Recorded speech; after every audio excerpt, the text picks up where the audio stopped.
সবাই বলা বলি করছে যে ঘাটাল শিলাবতীতে নদীতে নাকি জল বেড়ে গেছে। তো তোমাদেরকে দেখাবার জন্য আমি বাজারে বেরিয়ে পড়েছি বন্ধুরা। তো তোমরাও দেখতে থাকো কতটা জল বেড়েছে। তো চলো ভাষা বলে সিঁড়ি দিয়ে নামতে শুরু করি। সত্যি এর মানুষকেও বলি আরি ঢাকে সাঁ করবে, ঢাকে সাঁ করবে।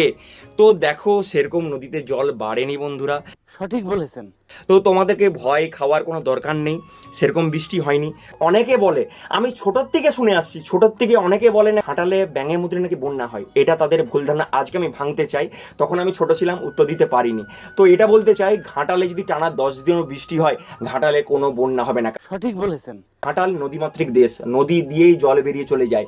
গড়বেতা, বাঁকুড়া, ঝাড়খণ্ডে বৃষ্টি হলে সেই বৃষ্টির জল সেই পাহাড়ি এলাকা থেকে বেয়ে এসে আমাদের ঘাটালে এসে প্রবেশ করে, সেই ক্ষেত্রে বন্যা হয়।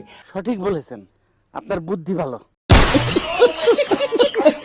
ঘাটালে বৃষ্টি হলে কখনোই বন্যা হবে না। ব্যাঙটা থাকে গড়বেতা, বাঁকুড়া, ঝাড়খণ্ডের দিকে, সেখানকার ব্যাঙেরা মুদলে আমাদের ঘাটালে বন্যা হয়ে যায়।